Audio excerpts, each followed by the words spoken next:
There was one guy I was dealing with getting a little bit pissy over the kid interrupting the call thing, and I'm like, appreciate. Oh, I'm sorry. No, please. Yeah. My bad. Please continue. It's very alliterative. They are going to be the ones powering the experiences that every customer has. Preference has power. I'm pretty sure Cato would say to me when I do every show, stop. I think he would. Those pieces are popping. Wait till you get the invoice. Here. I have a question. When's the last time you danced? When's the last time you laughed? Right now. I want to dance with you. When's the last time you flew a kite? Toasted Oreo. Look at you. You are insane. How did I do that? You're insane. Well, hello, everybody. Welcome to Late Night Jaffe. I'm glad that you guys are with me tonight. We have got an amazing show. Lots of little changes. You can see the Rode Pod or the Pod Rode mic. The Rode mic pod is in my face, but I'm not going to get in your face tonight. You can hear a nice little mellow tone. Why? Because it's a very large glass of Cabernet Sauvignon. Cheers to you, my friends.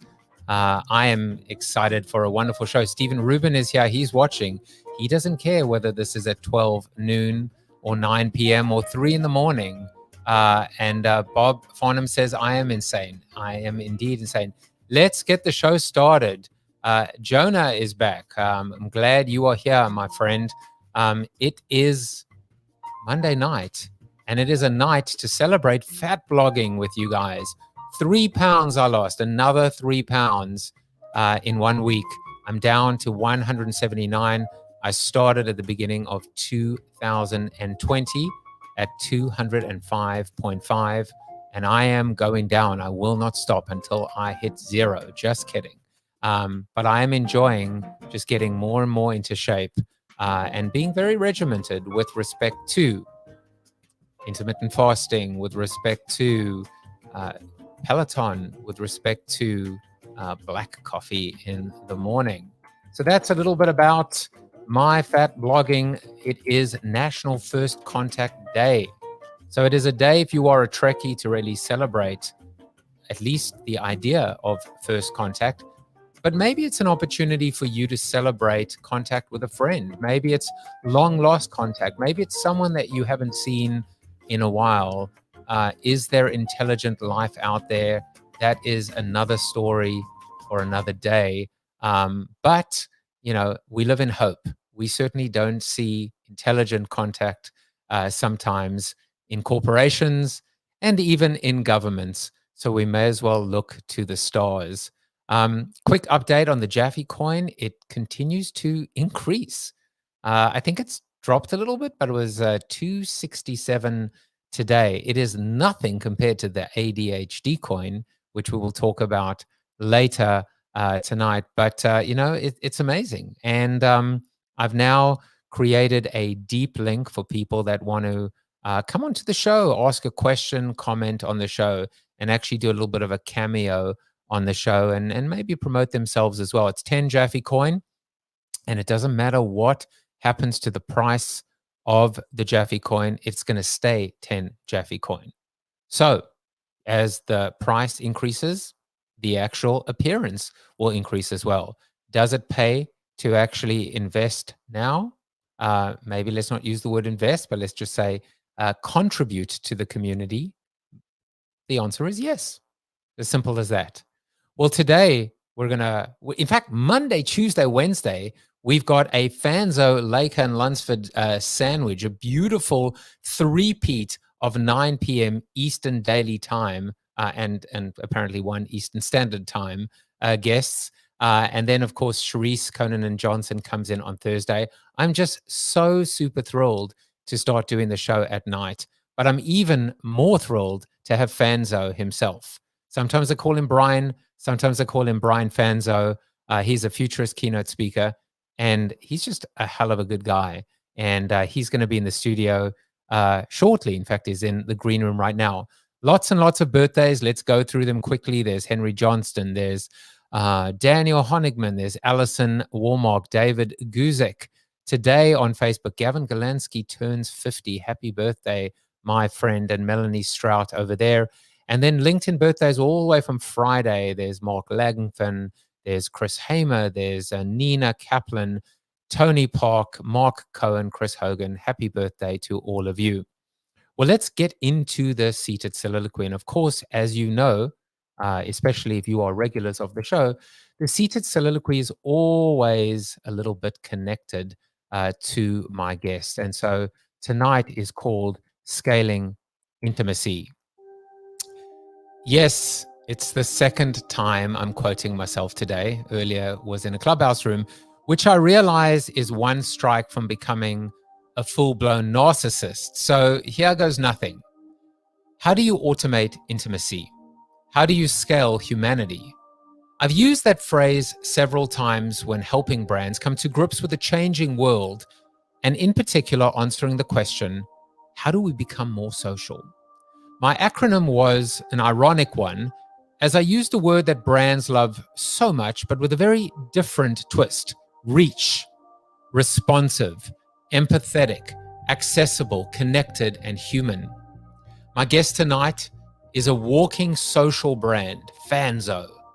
Brian's question for us all is a bit of a mashup of the two ideas, scaling and intimacy. So how do you do it when scale itself is the main ingredient in the built-to-suck lethal cocktail? How do you do it when at scale cracks become chasms? And that's a quote from previous guest on the show, Chris Fuller. I'm reminded of the quote from my former boss. It's the small things that are the cheapest things that are the most valuable things. Things like remembering your customer's name. Things like remembering their birthdays, anniversaries, or milestones with the brand. Things like responding to each and every one of their tweets. Things like thanking them for their loyalty. Things like giving them a personal call or texting them if they're late on a payment to ask if they're okay and if there's anything you can do for them. Things like smiling. Some of these items are dirt cheap and some are not. Some require humans being human and some do not. Some use basic technology to make things really, really easy to cheat at the game of faking authenticity. Okay, that was a bit snarky, but the sentiment is genuine. Under promise and over deliver, always, every single time. But wait, Joseph, we can't do this for every single customer all the time. We don't have enough staff. That would require investing in more people, said the brand that purchased a Super Bowl commercial with gratuitous celebrity endorsers, over-the-top production values, and overpriced prima donna producers. Yes, you can. Especially at a time when so many people are out of jobs and desperate for connection themselves. Yes, you can. Your employees and customers' collective bar is so low that you can only surprise and delight them by exceeding their expectations. So double down on intimacy and scale it up. Scale it up. Well, I hope you enjoyed a little bit of a soliloquy with a bit of a backing track. But now you're surely going to enjoy Mr. Brian Fanzo. And, Brian, I'm just thinking I don't have music for you. I could get some music for you. Let's see what this one does. Yeah, that's a nice one. I'm going to use that one.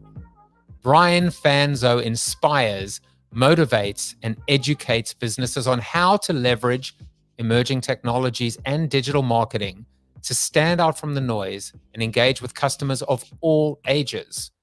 He has a diverse background working for the Department of Defense in cybersecurity and is currently the founder of iSocialFANZ, which has helped launch digital and influencer strategies with the world's most iconic brands. A proud pager-wearing millennial. I got to ask him about that. Is he still wearing one? And dad of 3 girls. He hosts 2 podcasts, has traveled to over 70 countries, and has spoken at many of the world's largest events. He is a die-hard Pittsburgh sports fan and a semi-professional poker player that isn't afraid to leverage his fast talking skills to read your body language and spot when you're bluffing. Let's welcome him onto the show, Mr. Brian Fanzo. Welcome, my brother. Hello, hello. How are you, my friend? Love the opening monologue. That was great. So I excited to be here, and I did bring my pager, so we are good to go. You still have a pager? It's a prop, so it doesn't work anymore. But I wear it on stage every time on stage, and it's mostly the it's kind of me being cheeky on the fact that I was always told when I was introduced as a millennial, they're like, "Oh, you millennials were born on an iPhone."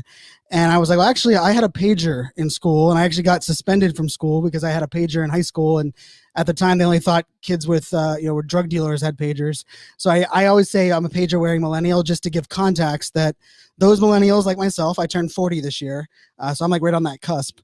We weren't born with an iPhone in our hand, and we didn't have Facebook in college. So that's kind of my cheeky way of saying that. So yeah, I have a pager that I like to, kind of bring around with me. Well, I just turned 50 and I don't know what I'm carrying around with me. I've got some of the, I guess, tchotchkes in the back. I've got an old Palm Pilot. By the way, cheers to you. I've got my wine. You've got your beer. I like late night streaming with a little bit of an adult beverage. I completely agree. It's been a good day, but it's a long day, and so and we're in East Coast here. So yeah, I'm excited to be a part of it, and beverage in hand. So now I'm looking at some of the comments, and we've got this.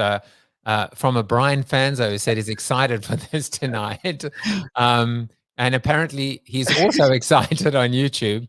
But Brian Schulman is here. All right. And he spells his name with an I, so I already like him. Yo, Bree. And JS is here. I mean, JS was... he brought the fire today in Clubhouse. He was on fire. He brought the nerf to nerd. No, I brought the nerd to nerf. He was amazing. Wow. And Brian says, shout out to Pittsburgh in the house. All right. Look at the background. Do you like the background? That is just for you. I do. I like that. You got the Pirate Stadium there. I appreciate that little PNC Park. Little bit of a PNC Park. So if you've watched the show, and I know you have, you would know that this is the time where we embarrass you. And we come with like fun facts about Brian Fanzo that only Brian Fanzo knows. And now, well, actually, I pretty imagine everyone knows this about you because you are a little bit of an open book, right?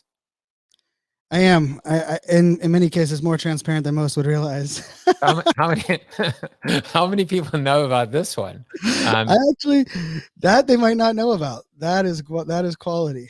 All right, so you beat out 93 other Christmas hires to work at UPS as a union driver for 11 months. So tell us about this one. Worked really nicely. I mean, the whole idea of the bad Photoshop is the key to it. I'm going to give away the secret to my success. The key to it is the ability to oversize the head. What happened to you, Fanzo? You got so excited. My camera just took a. Hold on 1 second for me. Oh, I like this. We're looking. Hold on a second. No, you want. So this is a sky view, but apparently my camera. Hold on 1 second. It's even better. I like all the views. Yeah, I like this. Right, so you can see the whole studio from up above. But I use Ecamm Live to kind of allow me to switch between cameras, and for some reason it. Well, I'll tell you what we'll. We're back. We're good. Here, hold on. Yeah. Yep, we're back. Ah, perfect. All right. Look at that. Troubleshooting on the fly. So I love that bad Photoshop though. UPS. That was. What do you mean bad Photoshop? Oh yeah, I mean good Photoshop. Yeah, exactly. All right. So tell us about that story. Yeah. So I, 2003, graduated college and couldn't get a job in IT. I lived in Northern Virginia. I just got married. I actually worked at Dick's Sporting Goods as a bike tech, just trying to applying to some jobs. And UPS, they came out and they had 93 Christmas hires. And on day one, they said, well, we have 3 union jobs at the end to the 3 people that have the highest productivity for packages with no accidents. And I'm an extremely competitive person. I played hockey in college, so I was at probably the best shape of my life at the time.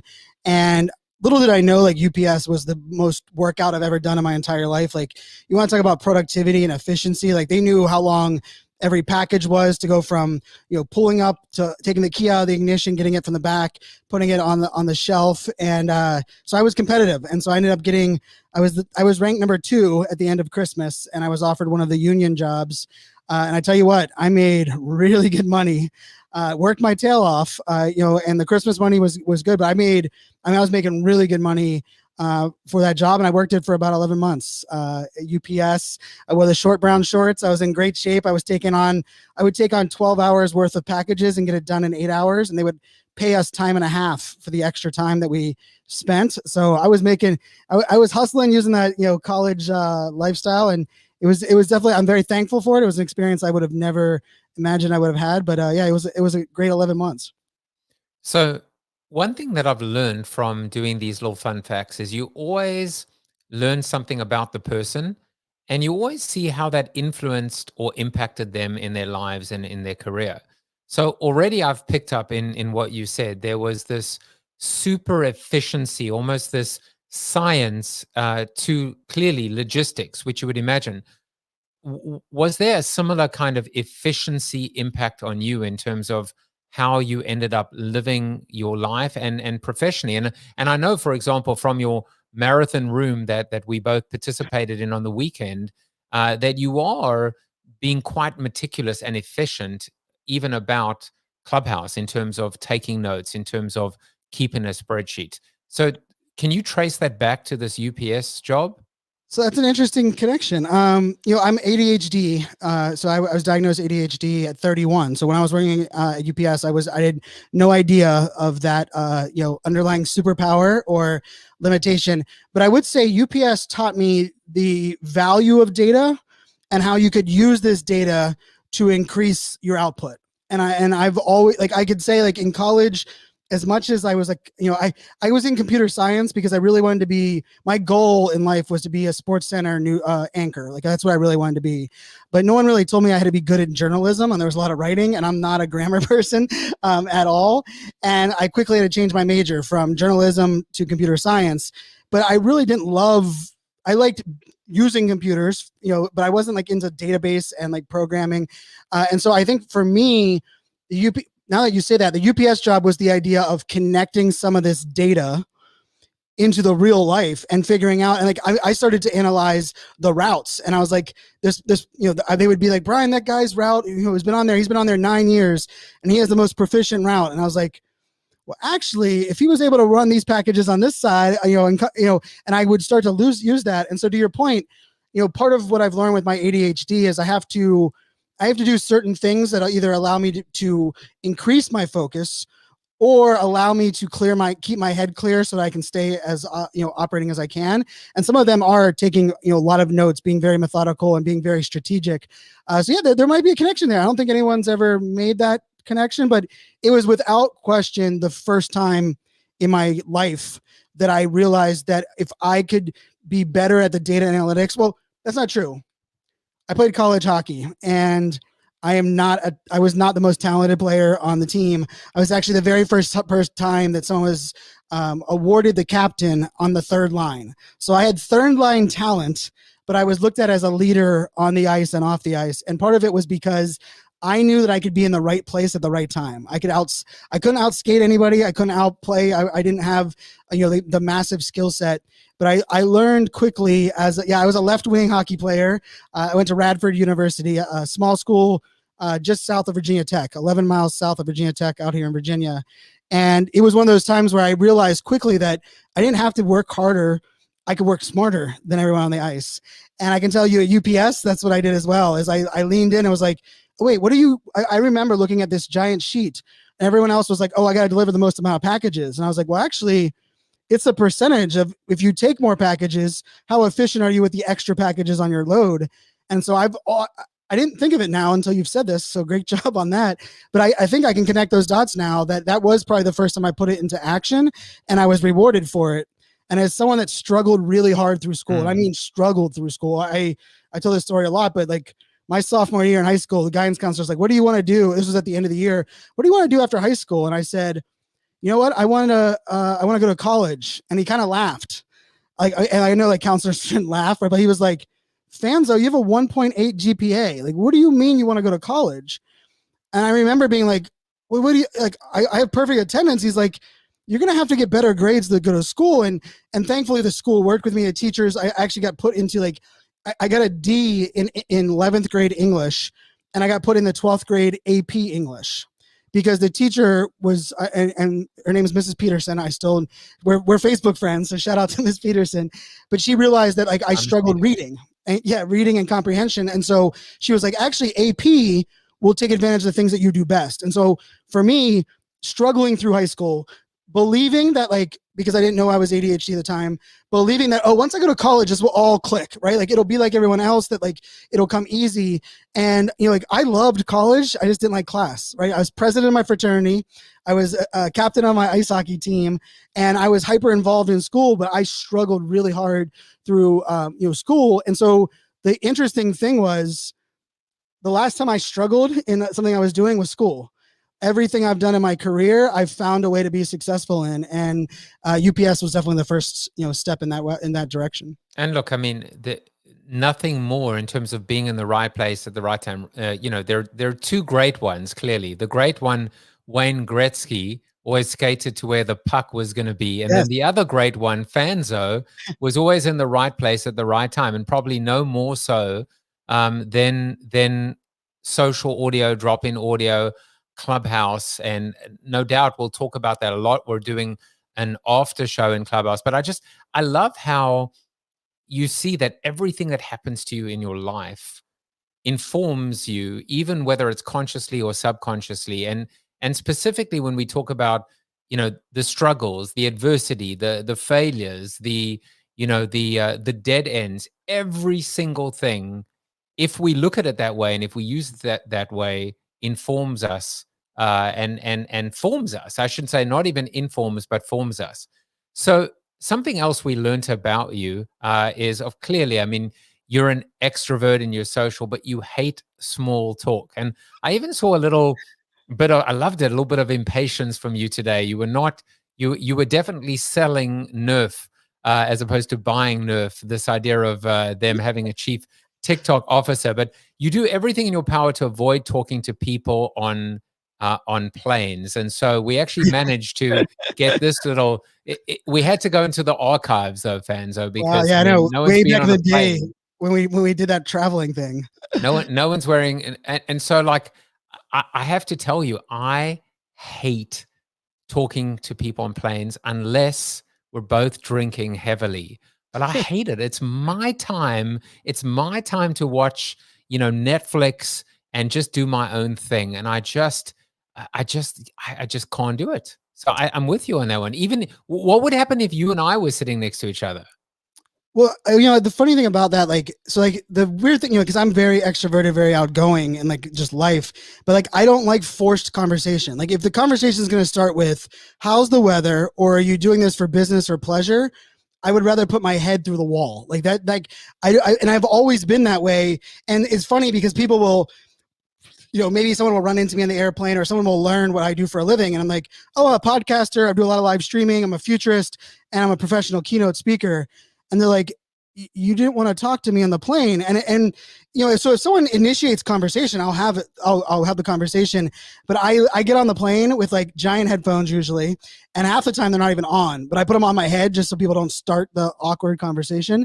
And that usually surprises people, because if anyone I talk a lot, I talk fast. I love talking. I love being, hanging out with friends and talking. But yeah, it's like going to my daughter's, like, a friend's birthday party. I have to go to next Saturday. And like all the dads are hanging out by the grill. Oh, it gives me like I can't stand a second of that. Like I just like walk over there. I'm like, please, can this end? And I don't know what that is, like that personality trait, but it's the only time where that like that part of me shows out. The rest of it is I don't shut up oftentimes. So it's kind of that's definitely it surprised most people, no doubt. Yeah, but now everyone's going to be coming up to you and asking for your autograph. You're like, oh my God, Fanzo, just hold on. Let me just superimpose a pink magenta background, and I'm just embarrassing you a little bit. But look who's here. Roxy is here. Hey. I feel the same way about Roxy. I got to get Roxy on the show too, as well. In fact, I think we're just going to rename the show Clubhouse TV. It's going to be called Clubhouse TV. Why not? Why not take an my, audio first? my interview with experience? Roxy goes live tomorrow on my podcast. So I interviewed Roxy on my podcast a couple of weeks back. So I'm excited to share that with the world tomorrow. So it's amazing how the world's come together. I know. All right. Well, we got one. This actually wasn't in your fun facts, but it was in your bio, and it just absolutely fascinated me. Which is this one worked out well too. So you were a semi-professional poker player. Now, I mean, it's a bucket list item for me. If I ever get the good old fashioned FU money, I'm going to enter the World Series of Poker. You know, the main event. Yep. I'm going to put my $10,000 down, and I tell you what intrigued me about this was, because I know you, I'm getting to know you, you know, and every time I get to know you a little bit better, I like you even more, genuinely. We enjoy each other's company. Yeah. But now what I'm interested in is, here is this extroverted social guy, which works well at the table, fast talking, kind of verbal diarrhea, which works well at the table if it's part of your, you know, if it's part of the play. But there's something about bluffing and cues and non-verbal cues. And I'm just curious, in this audio first environment and world we're living in, how do you spot people that are bluffing? How do you spot the non-verbal cues now in this new interesting, you know, audio only environment? So I love where you went with that, because so when the poker explosion was happening, I kind of leaned in, but I actually got sponsored. I was actually sponsored on the Full Tilt Poker side. I actually wrote for a couple of magazines, but I was sponsored as the millennial poker player that sucked at online poker. So I was great in person, but the online space, and I give a lot of credit. The U.S. government, when I worked for them, in order to speak at the Joint Chiefs of Staff of the Pentagon, you had to go to this training, and part of the training was you had to pass the certification. And when I passed it, they were like, you're not supposed to talk with your hands. You're not supposed to talk fast. And of course I was doing all of those. But I was lucky, when I passed it, they asked like kind of what are the things that I wanted to be a part of. And one of them is I signed up for Joe Navarro's boot camp, which he's a retired FBI agent.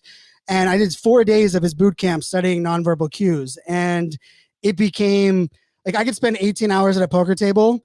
It's the most zen that I feel in my life. And I love it. And so, you know, virtual and like podcasting, you know, for those that, you know, I've done well over like 500 podcast interviews. Every one of them have been on live video because I struggle talking into like the empty room, right? Like that, like empty nonverbal cue.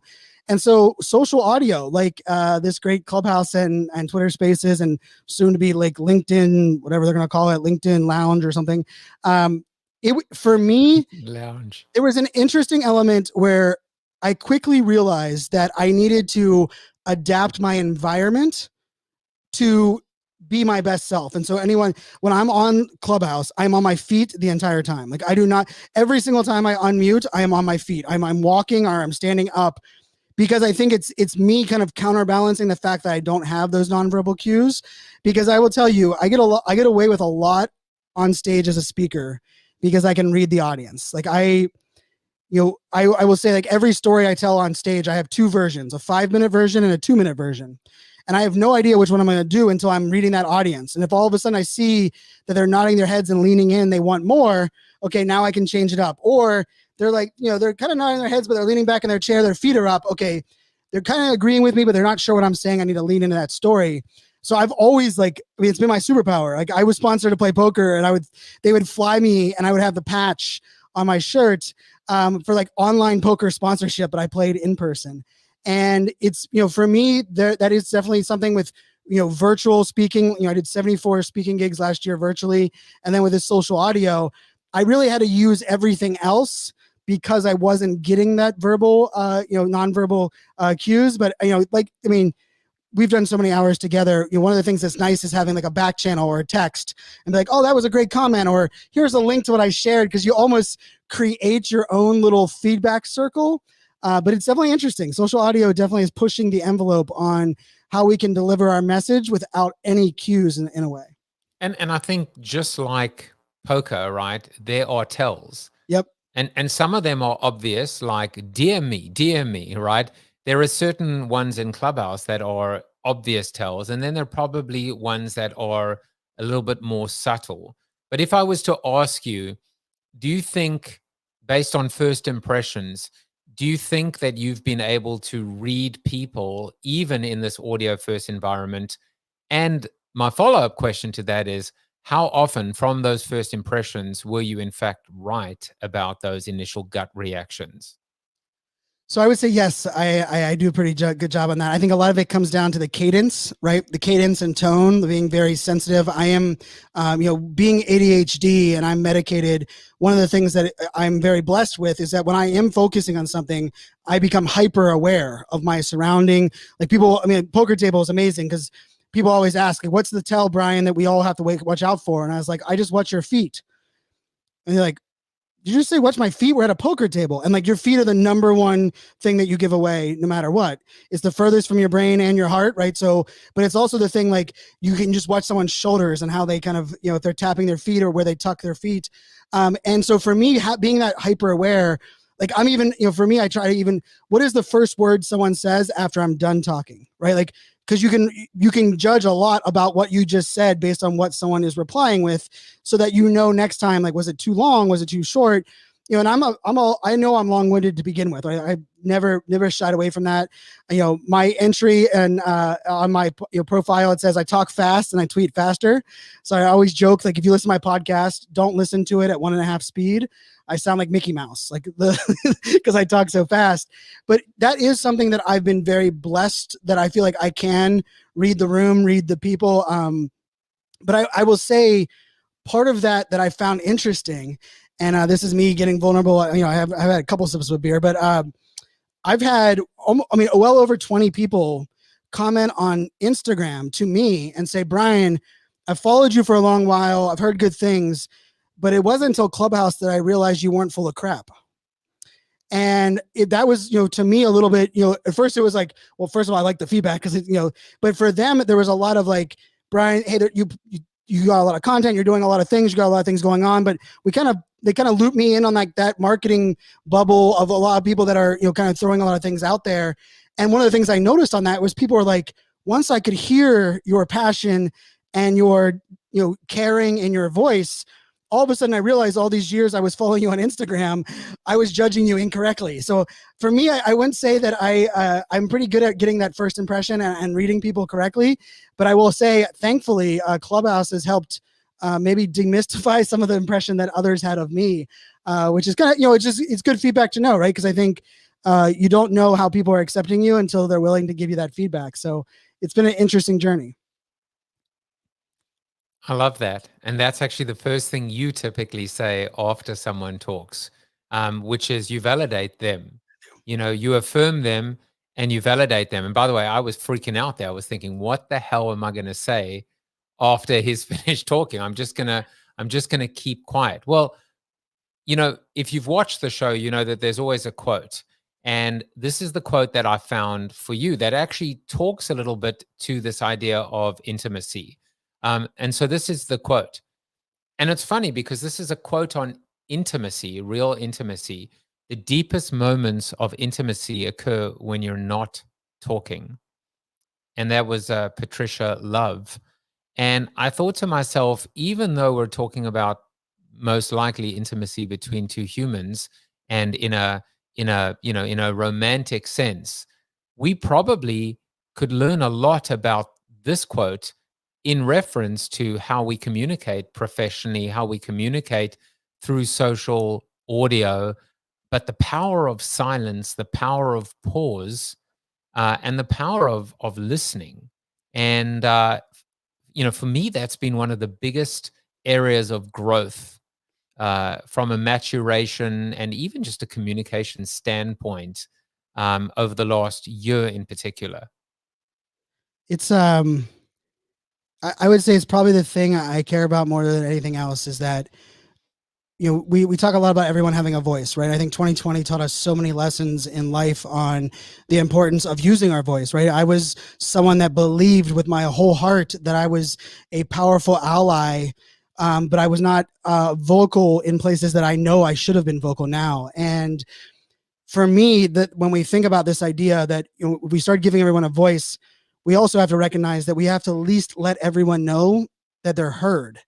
And we have a tendency, I mean, and we've all been there, right? Where we're waiting, we're listening for that person to stop talking so that we can start talking.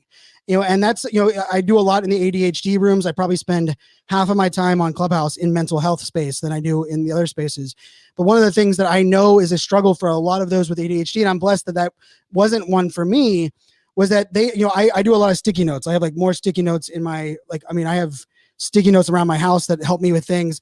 But for ADHDers, the reason that we oftentimes cut someone off, or the times we like jump in, is not because we're rude, not because we're not listening, but because we're so afraid to forget what we have to say that we just want to jump in, right? Like we have like that impulse. And for me, one of the things that I've really taken ownership for myself is that I refuse to, no matter what someone's sharing or how they're sharing, not only edify them and validate what they share, but make sure that they feel like they were heard. And I think, it's, to me, that's a very low bar. Like it should be the least that we're doing, but it does come to a point. Like I think it exposed a lot of things, and it's something that I'm growing on as well, right? I think not only, listening so that we can actually, reply, but, oftentimes people will say, Brian, like, what if I don't have an answer to someone replying? And here's the thing that I think we get wrong is that people don't oftentimes need to know that you have the answer. They just need to know that you heard them. And we sometimes calculate the two together. I'm like, well, I didn't reply because I don't have the answer. But we just want to know, and for brands especially, like if I could, for a brand, like simply liking a tweet or a comment with a brand, let someone go from, oh, at least they heard me, versus, wait, they didn't hear me? Now I'm going to post on Twitter. Now I'm going to do a live video of it, right? Because we get this idea, well, no one's listening, no one's hearing.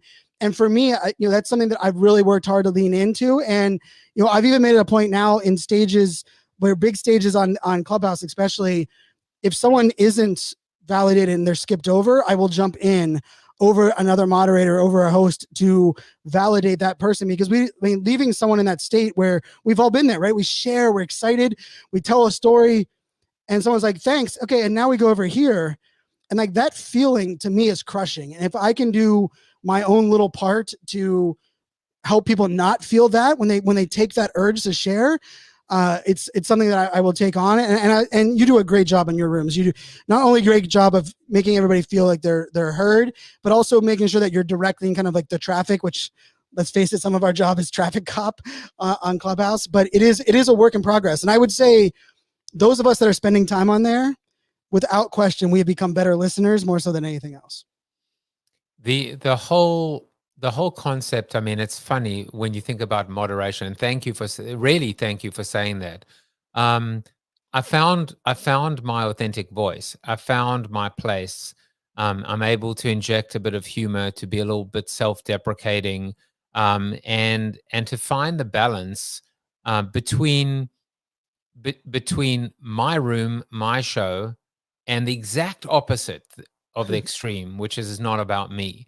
And that includes, in part, making sure that all my moderators are okay, but also at the same time, this idea of people come up onto stage, and at least, I mean, what you said was like a masterclass. Honestly, this idea of because there are two parts to that answer, right, Brian? One is the ability to say, I don't know. I actually don't know the answer to that. I'm not gonna basically try and BS my way to some kind of like half-assed answer. I'm just gonna say I actually don't know. But you just took it to the next level, which is to say this idea of validating them and saying, "But I heard you." And of course, there's a third part to it, which is to say, "I'm going to find out the answer for you, and I'll get back to you." And that is in part vulnerability, but also in part it's empathy, which is to say, I'll give you the right answer, even if it takes me a bit longer. I mean, I think so like for so press the damn button, is like, for me, that's the keynote. That's kind of what my message always is. And I always say, like, the reason I said that is because I really do believe we have to put things out. We won't know what works until we try it. But I always have two rules with that press the damn button. And the first one is perfection's a fairy tale. Like, I don't even like the quote that says perfection's the opposite of done, because then we still believe perfection is achievable. And to your point, like I would argue every live video, mean, I've done a lot of live streaming, right? That's where I did a lot. I always said the most powerful thing you can say is I don't know, because it adds validity when you talk about the things that you do know. And when I remember when IBM did this big survey of those under the age of 30 about this idea of those that are portraying perfection, what their first impression was, almost, I mean, it was like 70% of people, their first impression of someone trying to portray perfection was, what else are they lying to me about? Right? Like, it was instant, right? And that to me, it was very profound. I don't think it's anything new, and then the second rule I've always had is that control is an illusion. We can only control ourselves. We can't control what people are saying, where our content goes, and who sees it. Like, we've all done that. We've all created a lot of viral videos that no one's watched, right? Like, this video is amazing, and then no one, like, it just didn't, no one consumed it. And I think when we think about that, by allowing ourselves to admit we don't know something, not only does it make us relatable and not like a Rachel Hollis relatable, which that's a whole nother piece of the puzzle, but relatable in the sense of, people want to know that you're willing to admit that you aren't perfect, because the people asking the question have kind of embraced that.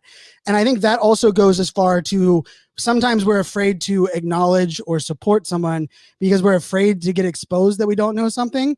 And I would make the argument that getting exposed on what you don't know will help you come across so much more powerful on what you do know. And I say, I don't know a lot, even to questions that are asked on stage. I've had multiple event organizers come up to me and say, Brian, I want to hire you again, only because you're the first keynote speaker that's ever answered a question from the audience with, I don't know.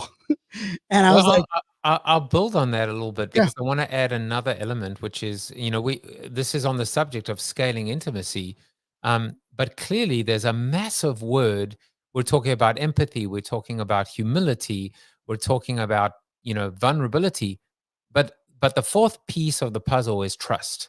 Yep. And I think I always wondered when I came to the US, as a South African, why Americans were just so, like, the line was lying, right? So, think of even Clinton, right? Which is, but it came down to, but if he lied to me about this, what else is he lying to me about, or she, or whatever the case may be? And it just strikes me that that's the ingredient, which is, when you lie by being full of hot air, by, through hubris or bravado, or being able to kind of fake your way out of a situation, and that's why I was a little snarky even in the soliloquy, right? How do you, faking, or you can't fake authenticity. That's the whole point. Right. But it comes down to trust. And I think that's a beautiful way to put a bow on top. Hopefully brands were paying attention. I hope so. And I think the thing with trust that's the hardest thing to wrap our head around, I believe, is, especially in this digital era, is it's really hard to build trust. And it's so easy to lose it. Like, it's so, like, we've all seen it hundreds of times. And like, that risk is something that weighs on us, right? And I would argue, like, scaling trust, especially when it comes to intimacy as well, is something that is even more difficult. But I think it's impossible if you're not willing to be vulnerable, to admit what you don't know. And really, I think even give people access into who you are, right? Like, for me, like you mentioned before, there's not many things that people don't know about me. I've teared up when I've lost a contract, especially back on like Snapchat. I'm not afraid to admit that I'm an emotional guy. And part of that, I will say, it became like one of my greatest tools, was that when I put myself all out there, I don't give anyone any power to come back at me. Like, no one can really bully me online. No one can really come at me, because I've put everything out there, and it's like, hey, this is me. And I know I'm not perfect, and I'm okay to admit that. And I think for brands, I think for individuals, especially, we learned that in 2020, right? Like, everyone is human. Like, COVID did not pick or choose based on race or sexual orientation or where you're from. And I think we have to realize that we're much more alike than we are different, right? We can embrace that. But the things that make us different are what connect us, or what really make us like it's really how we all kind of find our tribe, find our people. And I think the more we can embrace it, the more we can put it out there. And it's why, ADHD is such a prominent thing in my life. I talk about, being a proud girl dad, but I'm also not, I talk about co-parenting and going through my divorce. I talk a lot about, the failures. And for me, when you mentioned authenticity in the beginning, I loved it. When someone tells me, Brian, I'm afraid authenticity is becoming a buzzword, I fire back and say, we can't let it become a buzzword because I do believe that you can't fake authenticity, but you can assume authenticity or claim authenticity without actually being authentic. And I think that is like that sticky ground, but I would argue without question, every business, every person is in the business of trust today. The question is, how are you delivering it?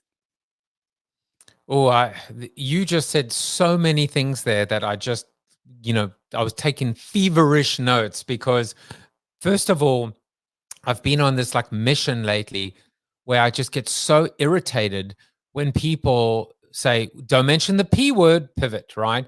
Don't mention the D word, disruption. Don't mention the I word, innovation, because it's becoming like part of the bingo. And you just gave the best comeback as well, which is, but don't let it be. Bring it back, reclaim it, own it. It's too important to give up now because of what it represents.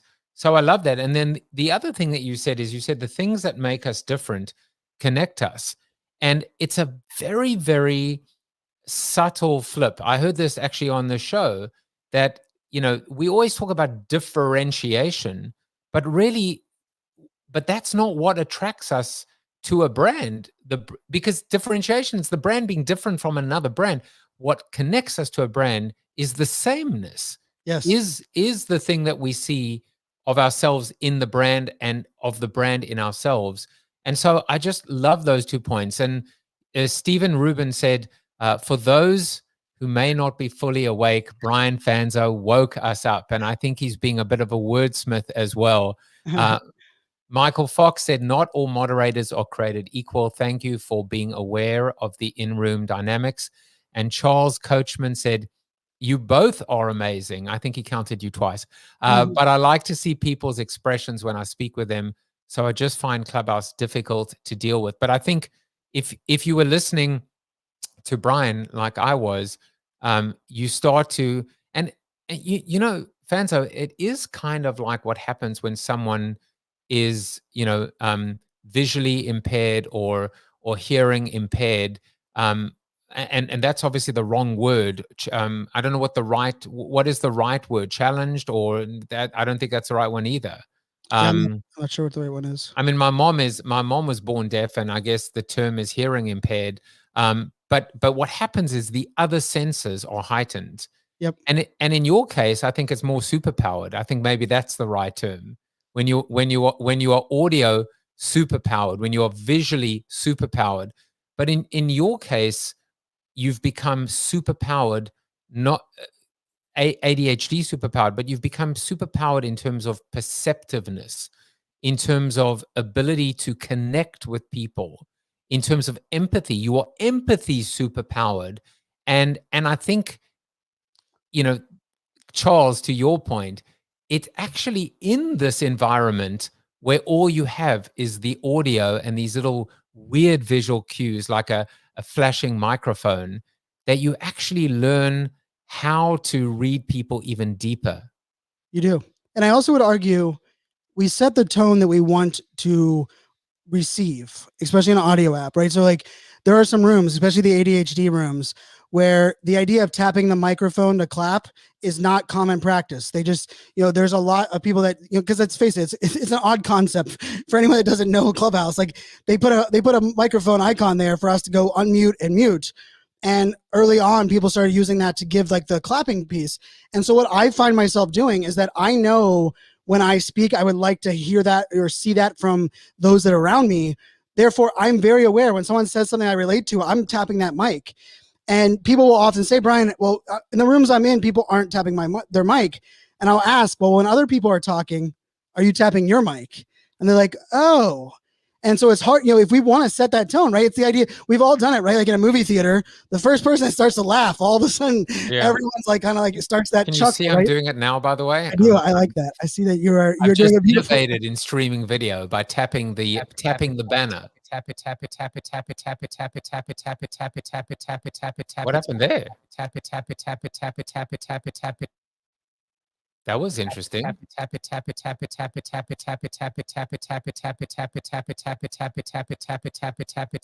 you hear that? I think I broke Club. Can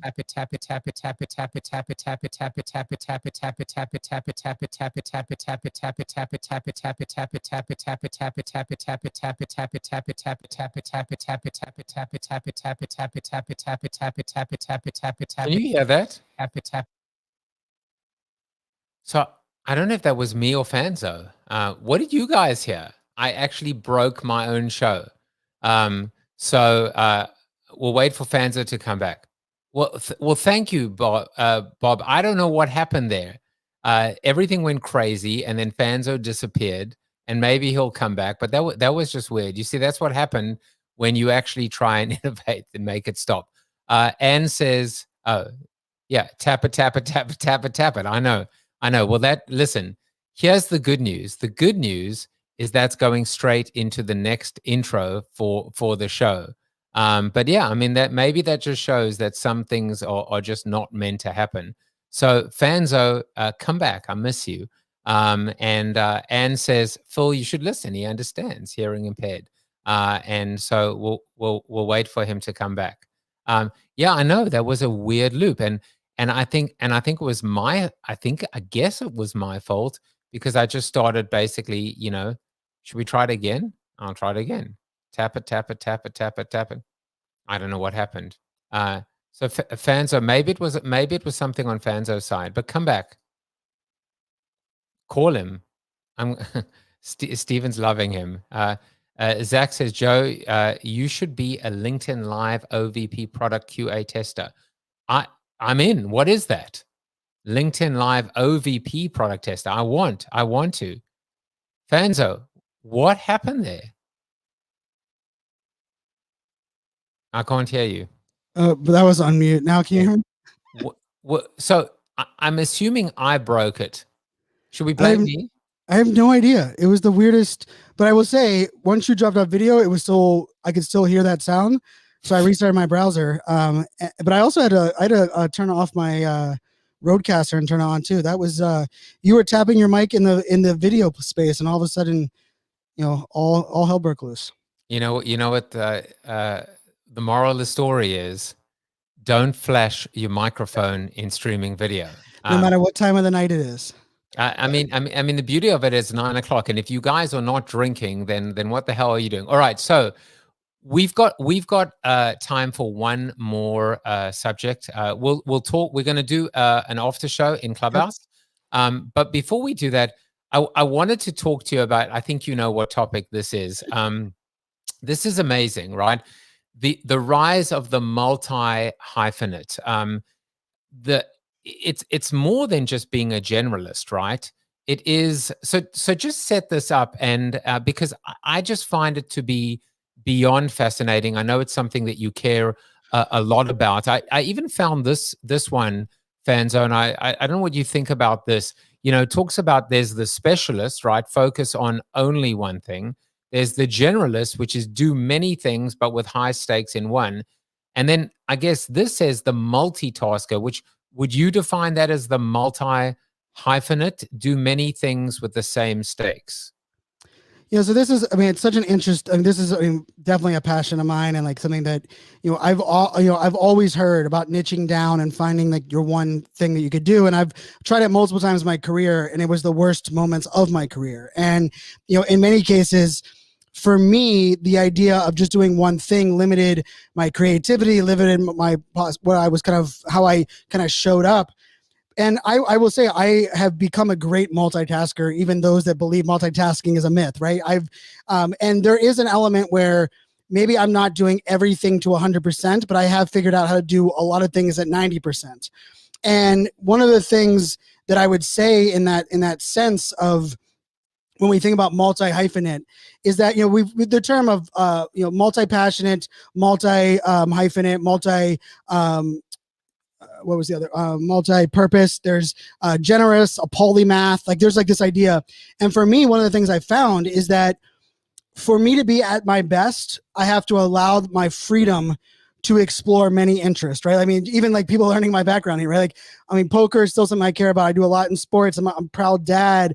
ADHD and mental health is where I spend a lot of my time recently.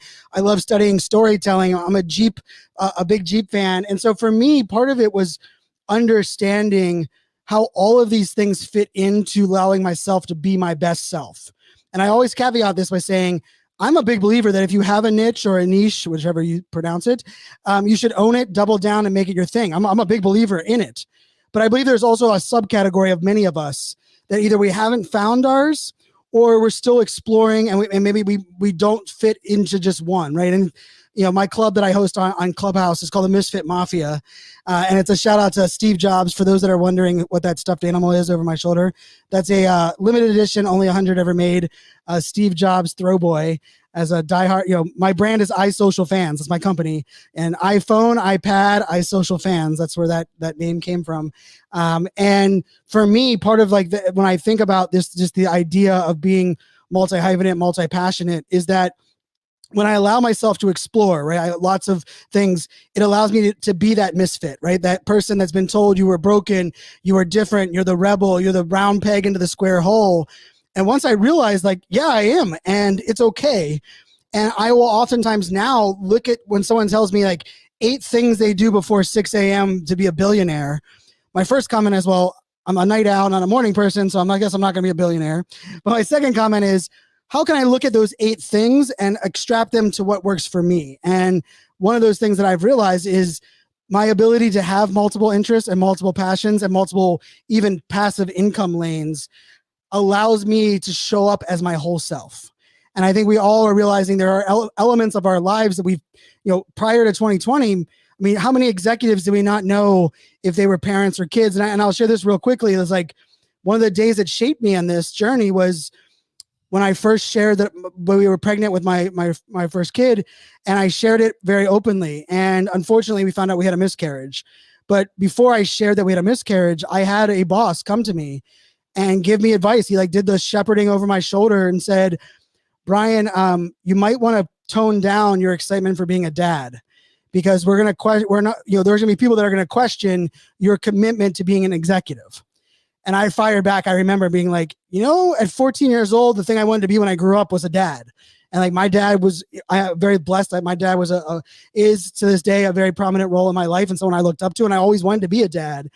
And when I heard that feedback, I was so ashamed. But I can tell you, I bit my tongue, because at the time I didn't really know where I fit. I also was dealing with these other pieces. But the interesting thing about that as a story is that when I announced my second daughter, we were pregnant with my second daughter, I was actually in his office. He had moved on to a different company. I had got promoted 4 levels up. They had to rewrite the job description because you're supposed to have a master's degree. I did not have it. And I was in the office where I was told that I shouldn't be proud about being a dad. And we put banners on the windows and we're as pink and as loud as proud as you could be. And so for me, that's partially why I look at it as I'm going to show up as my entire perfectly imperfect self, and I'm not going to be apologize for who I am and kind of what I'm about. What a beautiful, beautiful story. And it's why I'm wearing my magenta and my pink. It's why your mic wire is pink as well. Both of our backgrounds are pink or magenta. It's a beautiful story. Thank you for sharing it. And I think also one of the beautiful parts of that story is the fact that this idea of when you allow yourself to be truly diverse, to have an expanded portfolio, you become richer for it. Not by being the best at one thing or any one thing, but being the best at having all those things, right? Being more rounded. And I mean, I've learned so much about you, even coming into this conversation. And I have to tell you that I really do, if it's possible in 1 hour, to be even more endeared towards someone. That has happened today. Jennifer Watson says, this is such an awesome conversation. Loving this. I'm glad you guys loved it. From the tap it. That, by the way, is just me. For those of you that want to continue this little intimate conversation, we are going into the Misfit Mafia Club. We're going to do a little bit of an after show. I'm not sure who the moderator is going to be, who the host is. It's going to be fun. If you want to get that link, you can actually get it off my link tree. And obviously, if you're a member of the Misfit Mafia Club, you can just come on in, come on down. For those of you that want to find out a little bit more about Brian Fanzo, guest number 230. And as I often say on the show, the best episode by far of them all until 231. I'm just being, no, but this really was a good one. You can follow Fanzo on the Twitter, the Insta, the Clubhouse at iSocialFans. Maybe in the after show, we'll find out why we're not following him as at Fanzo. I'm pretty sure even if you had to reboot and start from zero, you would. We'll leave that to the after show. You can connect with him on LinkedIn, Brian Fanzo, and you should support the ADHD coin, the ADHD community, the ADHD economy. What a great initiative this whole creator coin is. And remember, he has been to 70 countries. He gave 73 virtual keynotes last year, and he has a new keynote called Futurist Mindset. And you can find out more about that keynote at brianfanzo.com. Brian, this is definitely going to be the new tap it. I need a new sound. I'm going to get a sound effect for definitely for my roadcaster that just goes tap it, tap it, tap it, tap it, tap it, tap it, tap it. Charles says, I'm glad Scott McCain introduced me to you both. Tell Scott that I miss him. He should come back anytime.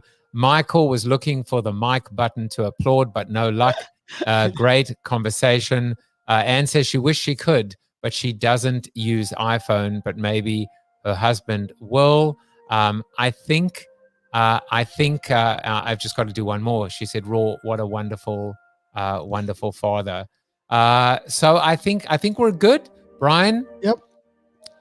It's a lot of fun. Last words are yours, my friend. A lot of fun, my friend. It's been great. It's amazing when we can connect on social, right? I remember my dad always telling me, he's like, son, like my dad ran a very successful peanut brittle company. He always like, son, what you're doing online will never replace a handshake. And I remember my dad telling me that first time, and I agreed with him because I do believe the handshake can't be replaced. But I do believe if you connect online, you build relationships, you're true to your core, you can build new handshakes and turn some handshakes into hugs and selfies. And it's been truly a pleasure to, we've been connected on social through many circles for many years. But I would say in the last 3 months, we've spent, 50 hours together, and it's a beautiful thing. So thanks for having me, and cheers to everyone. Make it a great night. We'll see you over in Clubhouse. And I will tell you two more things. One thing is when I do see you IRL, I will give you a big, big bear hug. Big hugs and selfies. I can promise that. I'll do the selfie, you do the hug, we'll be good. And number two, you are Chuck Norris approved. There you go. We'll see you in Clubhouse, everyone. And I'll see you tomorrow night at 9. I'm enjoying this late night thing, especially the wine. Thank you for watching the show about hope, positivity, optimism, and if there's time left over, a little bit of marketing with your host, multiple author, and global keynote speaker, Joseph Jaffe. If you like the show, tell a friend or two. Please subscribe to the show. And if you want to get inside news, previews of upcoming guests, and much more, visit josephjaffe.com/subscribe to sign up for the show's newsletter.